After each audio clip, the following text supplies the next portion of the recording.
madaxweynaha Soomaaliya Xasan Sheekh Maxamuud ayaa u muuqdo in maamulkiisa oo dhaxda ka galay khilaafyo siyaasadeed oo dibadda ah iyo mid gudaha ah waana culayska ugu weyn ee haysto xilligan dowladda uu hogaamiyo madaxweyne Xasan Sheekh sida ay qabaan dadka oo dorasa arrimaha siyaasadda madaxweynaha Soomaaliya dhibaatada ugu weyn ee maamulkiisa uu wajihi doono waa saddex qodob oo mid kasta u wato culays gaar ah waxna qodobadaas ay kala yihiin kow khilaafka filla Soomaaliya iyo dowlad goboleedyada dowladda Soomaaliya waxaa ku furan tabashooyin iyo doodo ay qabaan madaxda maamul goboleedyada dalka oo dhammaantood aan ku qanacsanayn maamulka madaxweyne Xasan Sheekh iyo rag ka mid ah midowgii murashaxiinta oo iyagana qaba cabashooyin kale oo ku aadan bilowga maamulka madaxweynaha cusub khilaafka bilowga ah ee u dhaxeeya madaxtooyada Soomaaliya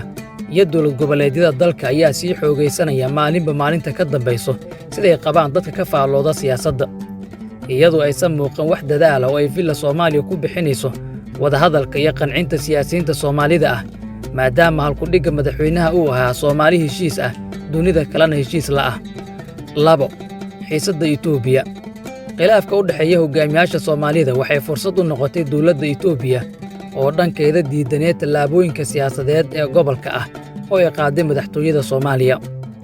inkastoo Soomaaliya tahay dal iyo dowlad madax bannaan haddana waxaa saameyn ku yeelan kara khilaafyada kala dhaxeeya waddamada deriska la ah waana sababta dad badan ay ugu arkaan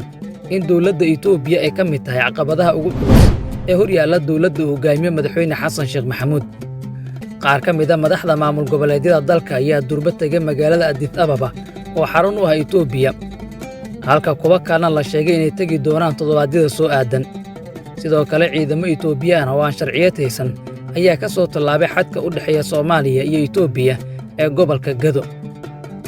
dhammaan tallaabooyinkan ayaa loo arkaa cadaadis ay xukuumadda Addis Ababa saarayso dowladda Soomaaliya oo kala dhaxeeyo xiisad siyaasadeed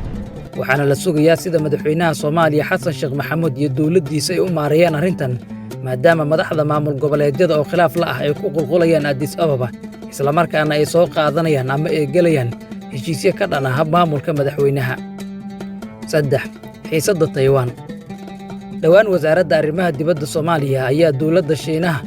oo dhaaqi ciidan iyo mid siyaasadeed ka wado jasiiradda Taiwan taageertay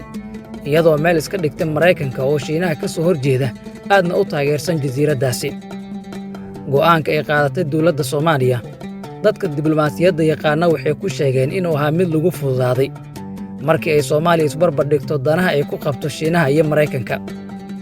dowladda Maraykanka waxay Soomaaliya ka caabisaa dagaalka Al-Shabaab waxay tababarro siisaa ciidamo ka tirsan kuwa xoogga dalka waana ciidamada ugu awoodda badan ee militariga Soomaaliya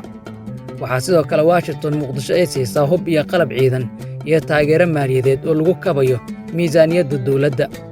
halka Beijing aan ilaa hadda la ogeyn waxay ku taageerto Soomaaliya dowladda Maraykanka waxay qaadi kartaa tallaabooyin ay uga jawaabayso taageeradii ay Soomaaliya u muujisay Shiinaha ay leeyihiin dadka u dirasa arrimaha siyaasadda iyo diblomaasiyadda caalamiga ah madaxweyne Xasan Sheekh Maxamuud oo aan filla Soomaaliya joogin 100 maalmood ayaa xal waxaa ka sugaya dhammaan caqabadahan oo qaarkood saameyn ku yeelan kara madax bannaanida dalka iyo dhismaha dowladnimada Soomaaliya oo ka soo kabanaysa burbur muddo dheer ku raagay dalkan